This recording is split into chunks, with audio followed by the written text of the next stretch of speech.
Pasaríamos al segundo punto del orden del día, que es la revisión y análisis del tema de distribución de beneficios, a cargo de Iván Zúñiga del Consejo Mexicano. Tiene la palabra, Iván.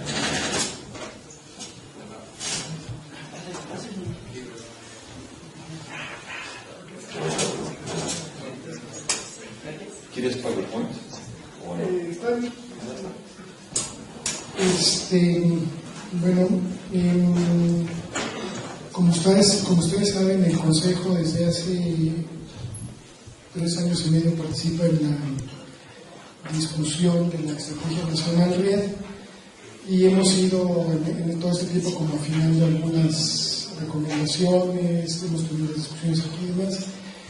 Y en este caso, dado que ya la red está casi como en su etapa final de definición y redacción, ya nada más tenemos algunas recomendaciones que identificamos, son 4 en realidad, que ponemos sobre la mesa, que creo que ya están más o menos estas 4 consideradas en la estrategia y quizás nada más con pequeños cambios ya quedarían en la redacción, ¿no? Entonces, son recomendaciones no solo sobre la distribución de beneficios, también sobre la anidación de red que repercuten en la distribución. Entonces, la primera recomendación es la anidación a escala estatal, es decir, actualmente todo el marco legal y la misma red abre la oportunidad de hacer anidación a distintas escalas, ¿no? E incluso desde una escala nacional directamente bajar hasta la escala local o escala de proyectos. Lo que nosotros creemos es que es mejor una anidación a escala estatal que ayude, pues como ponemos ahí, a una mejor coordinación de lo que están hablando ahorita, de la estrategia nacional red con las estrategias estatales red, con las estrategias de cambio climático nacional y estatal, y que todo ese marco de alguna u otra forma sirva de mejor forma y se coordine para la planeación en términos de lo que son emisiones y la contribución desde este sector hacia la mitigación en los distintos estados del país. Además, creemos que la anidación a escala estatal facilita los compromisos políticos y la planeación, es decir, en lugar de ir por proyectos donde iríamos como muy a escala local, si metemos una escala de anidación estatal, que ya después de la cual podemos bajar a lo local, creemos que se facilita la planeación, los acuerdos políticos, la alineación de las políticas y también la participación de los actores locales ya en la definición de esta política red, ¿no? Además de que esto disminuye el riesgo de fugas porque entre estados, digamos, no hay huecos, ¿no? Si un estado hace un compromiso de mitigación y el otro hace, y todos tienen un compromiso de mitigación, digamos que no hay huecos territoriales entre los estados y de esa forma disminuiríamos el riesgo de fugas. Si nos vamos a una escala de anidación por proyectos, pues tenemos compromisos en esos territorios específicos, pero fuera de los territorios quedan otros territorios a donde se pueden ir las fugas. Entonces, una anidación a escala estatal con compromisos, planeación, acciones bien específicas disminuyen ese riesgo. Esa es la primera recomendación. La segunda recomendación, que está muy ligada con la anterior, es el tema de los balances de carbono, que creemos que la última versión de la red ya lo incorpora. Sigue estando ahí la separación entre carbono capturado, los balances. Creemos que de alguna u otra forma el tema de los proyectos de captura tienen poca viabilidad por el tema del mercado. Entonces, creemos que de alguna u otra forma esta otra alternativa que ahorita identifica ya la red de los balances de carbono, que los incorpora ya como una medición de sumas y restas dentro de los territorios, pues nos va a ayudar a poder cumplir con esta mitigación a nivel nacional, ¿no?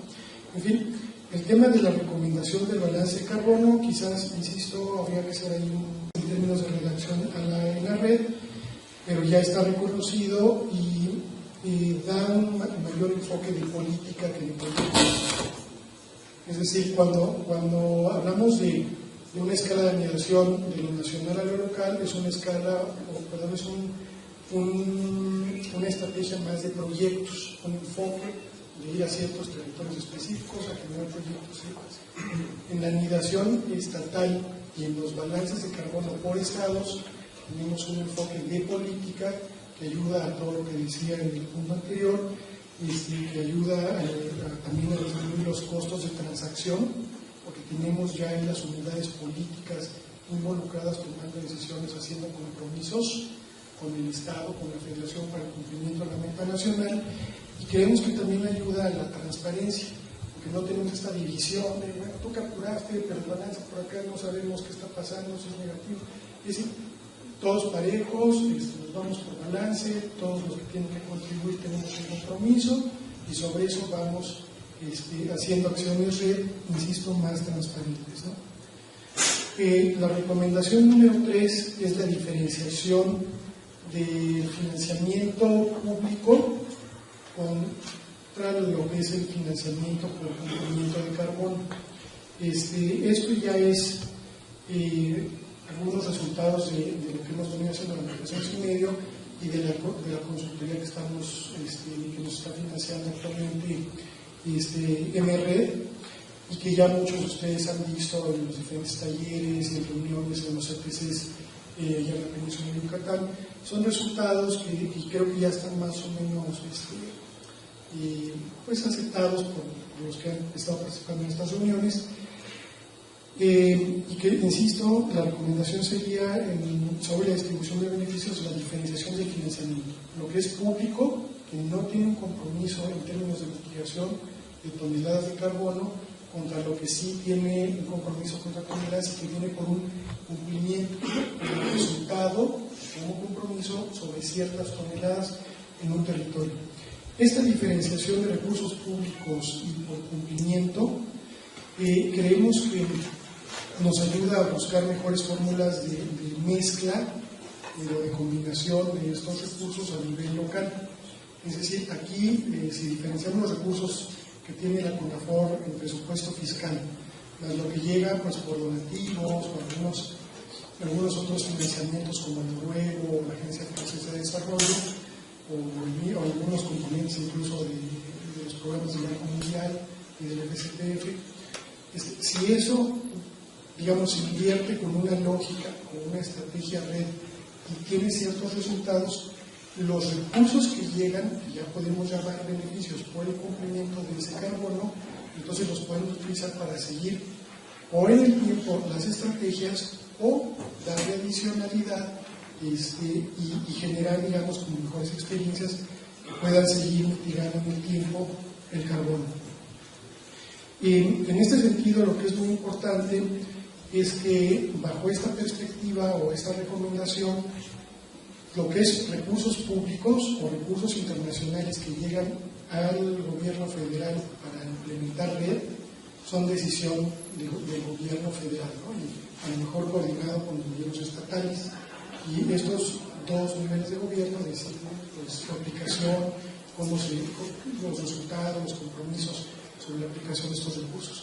Pero lo que son recursos por cumplimiento de carbono que están vinculados a un territorio, a una propiedad de ese territorio, que tienen un marco legal allí en la Ley General de Desarrollo Forestal Sustentable y demás, estos recursos estarían decidiéndolos el gobierno federal, el gobierno estatal y los propietarios de forma coordinada a través de los mecanismos que se generen en la legislación estatal.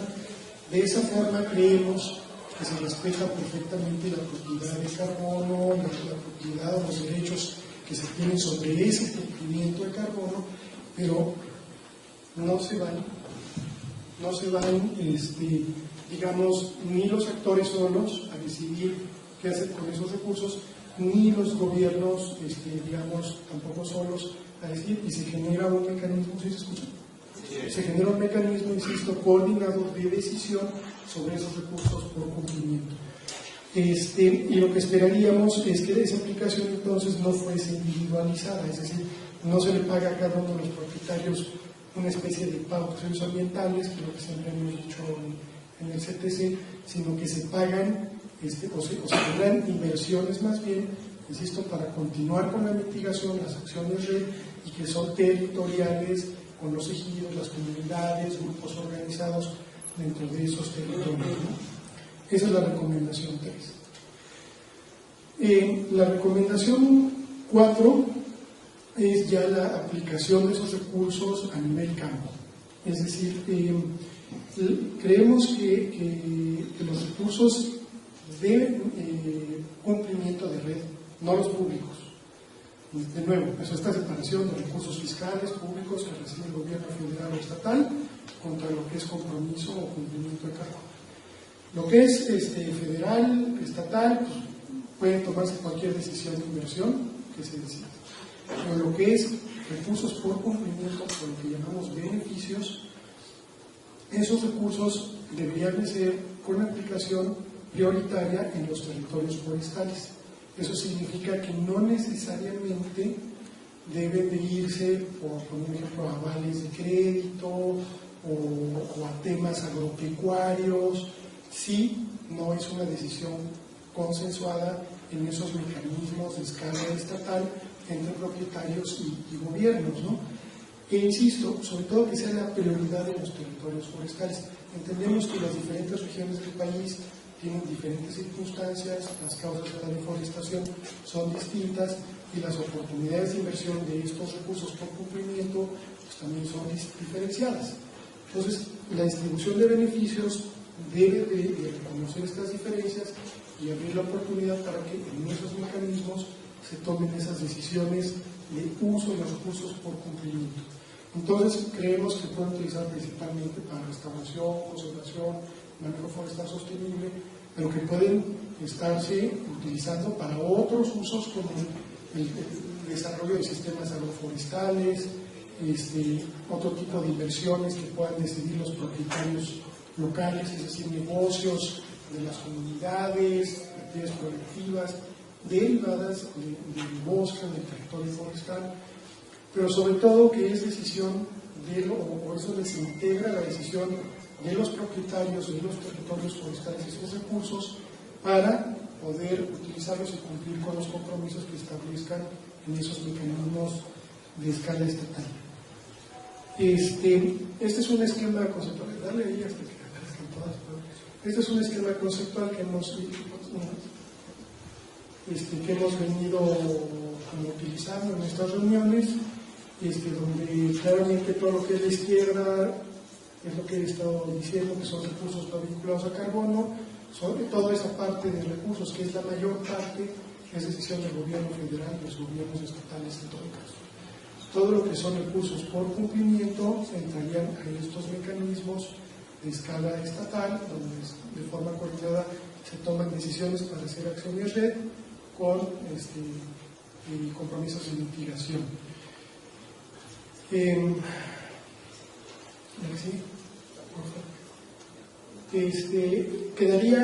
Sería algo así más o menos, ¿no? Como lo vemos gráficamente. Hay decisiones que yo creo que van más allá incluso de la propia CONAFOR y de la red para ver si esta estructura es la que se queda al final. Igual todavía una serie de negociaciones con el Reglamento de la Ley General de Cambio Climático, con el Fondo de Cambio Climático y otras regulaciones y mecanismos que van a afectar ya la planificación, la estructura del financiamiento y la distribución de beneficios. Pero creemos que todo se dirige más o menos desde esta estructura y que pues ahí es donde está la oportunidad de tener una buena migración, mejores oportunidades de mitigación, respeto a los derechos y la propiedad del carbono y una, digamos, generación de gobernanza o fortalecimiento de gobernanza a escalas estatales, regionales. Entonces, digamos que los recursos que pudiesen entrar por mitigación probablemente entrarían en el Fondo para el Cambio Climático. Quizás, eso no lo sabemos todavía, es algo que está demasiado abierto e incierto. El Fondo de Cambio Climático bajarían hacia los estados para cumplir con esas estrategias estatales de red. De ahí se dirigirían a escala ya local o regional, donde están realmente las acciones o proyectos red. Y ahí es donde se tomarían estas decisiones en forma coordinada entre los actores gubernamentales y los propietarios, ¿no?, para hacer las inversiones. Esas es básicamente las recomendaciones y lo que creo que con algunos cambios de redacción pequeños en la red puede ya quedar como listo o como marco para la mediación y distribución de beneficios. Y quisiera nada más terminar con lo que hemos venido a repetir en estas reuniones. Nosotros hicimos una estimación del potencial de recepción de recursos a nivel nacional por red. Todos lo que tenemos, que son cifras muy variables y gruesas, nos dice que no andaremos más allá, si bien va, de 300, 400 millones de pesos anuales para hacer acciones red. Esto es a escala nacional. Eso, si lo comparamos contra el presupuesto nada más fiscal de la CONAFOR, que son 4.500 millones de pesos anuales, pues nos da ya un 10%, ¿no?, más o menos comparativamente.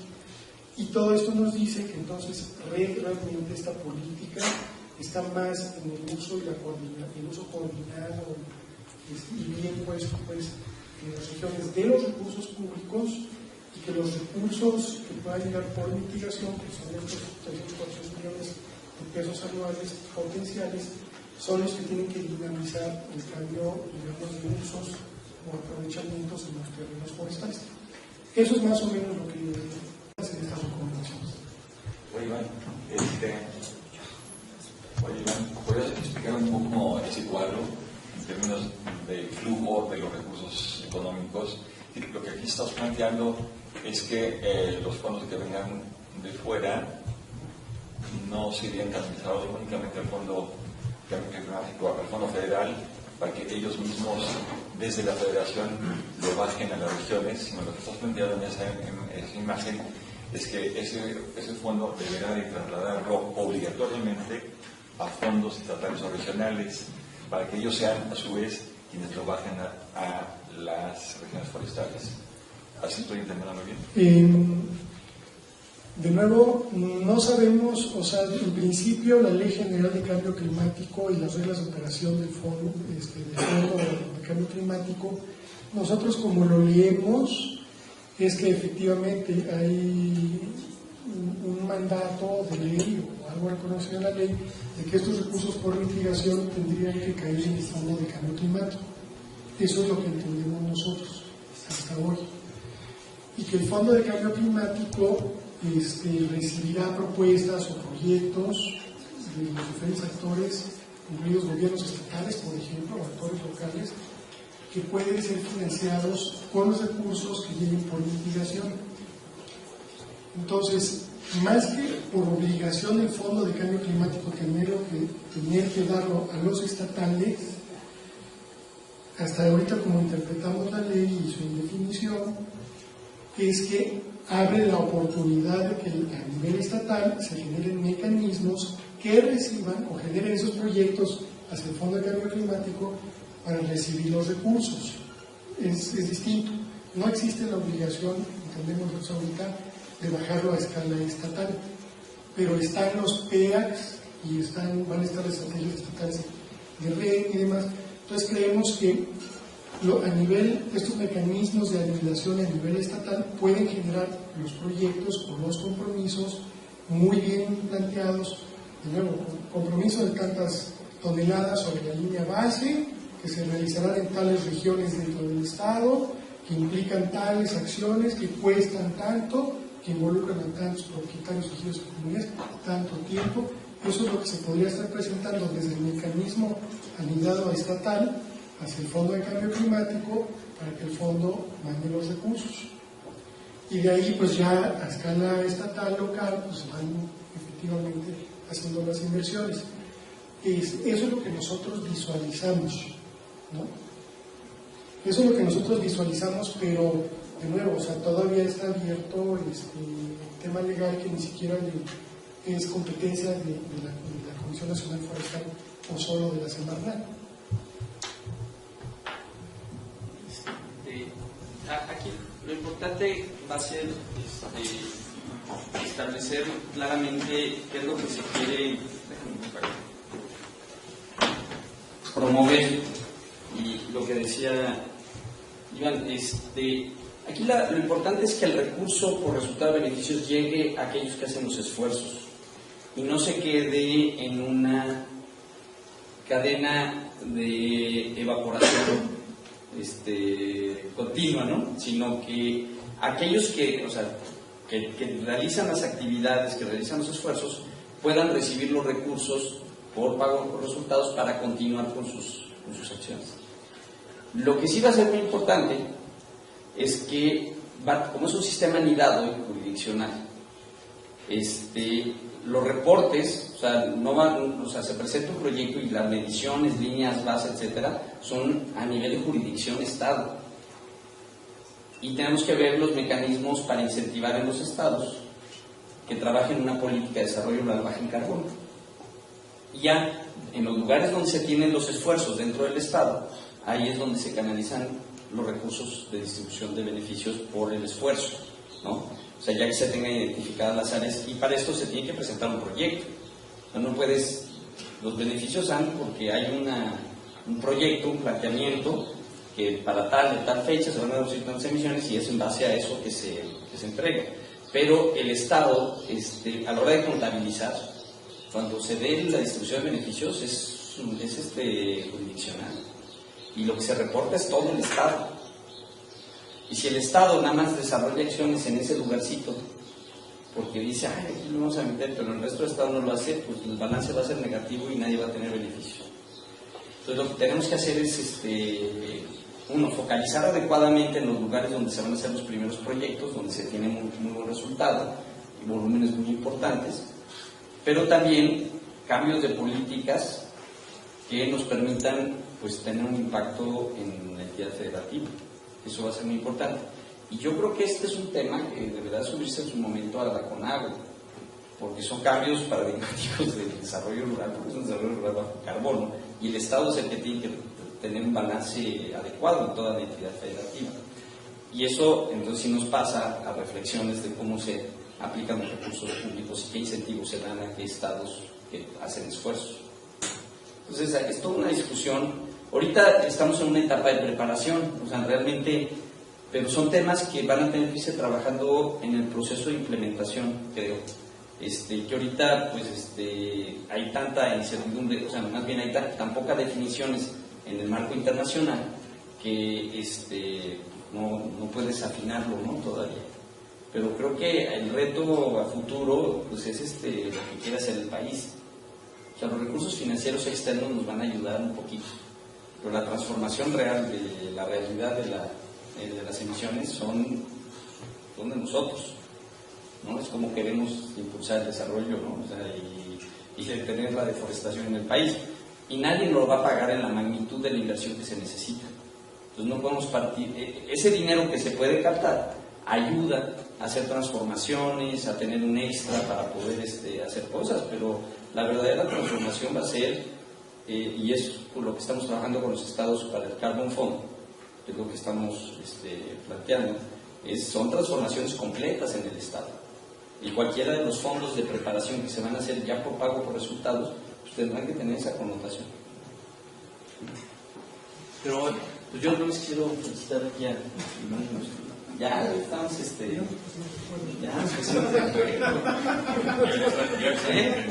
ya estamos entendiendo. No, muy bien, yo creo que hay que afinar algunas cositas, pero yo creo que... No sé si hubiera alguna otra pregunta para Iván, si está abierto todavía la oportunidad. Por favor, adelante. Luis Aznar. ¿De dónde es? De Guanajuato. La pregunta que quizás sea lo que acaba de decir Sergio, ¿verdad? Por ejemplo, no veo a Zagarpa los proyectos de bajo carbono y que fuese realmente el esfuerzo para no diluir los pocos recursos que están haciendo. No veo de qué manera esté participando contundentemente Zagarpa o Sedatu, Cedesol con Sufalorena, qué sé yo. No lo veo y me cuesta trabajo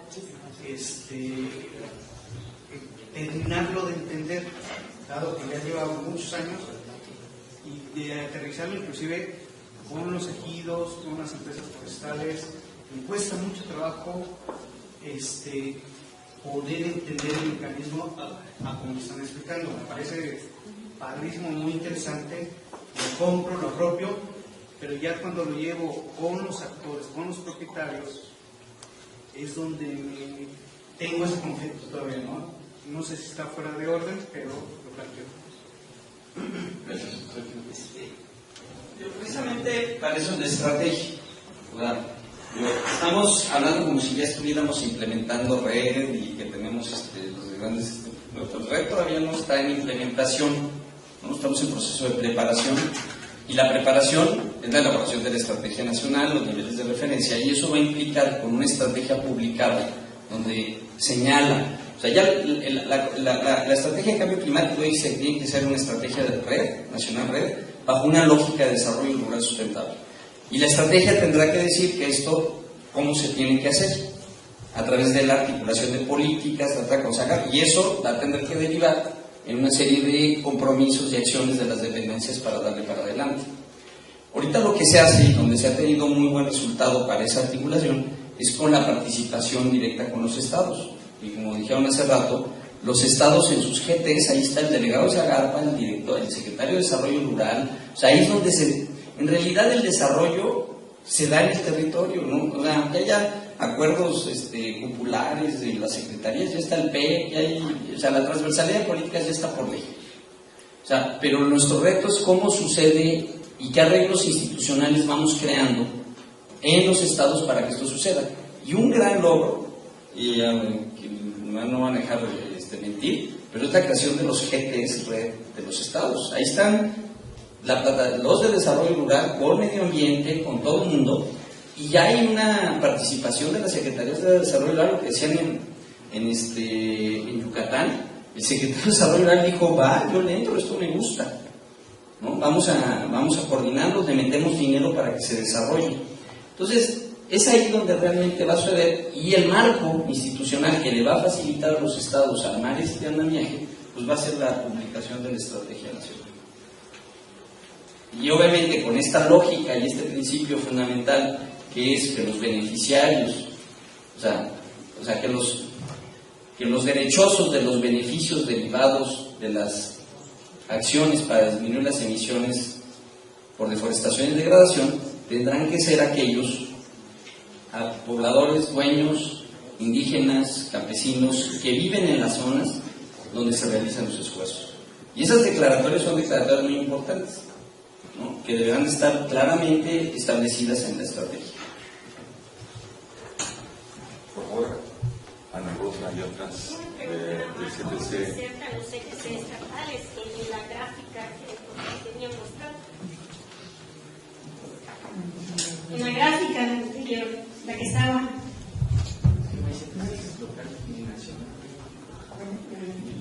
Nosotros vemos al CTC participando en el mecanismo estatal. Es decir, ese mecanismo de financiamiento, ¿no? Como de caja fuerte, como dice Adriana, donde o caja registradora donde entra el dinero y sale el dinero para las inversiones, y eso, pero tiene toda su parte de coordinación, de política, de compromisos, de acciones. Ahí es donde entrarían, donde dice mecanismos con participación del gobierno federal, estatal y actores regionales. Ahí es donde se inserta para nuestra lógica de los ETCs, los GTs y toda esta estructura, ¿no? ¿Y cuál es la función que tendrían los CTC estatales? Pues yo como los veo, y eso ya creo que sale un poco de lo que estaba yo aquí presentando, es pues como órganos de discusión y de toma de compromisos y consulta, ¿no? Participación de los distintos actores. Bueno, muchas gracias, Iván.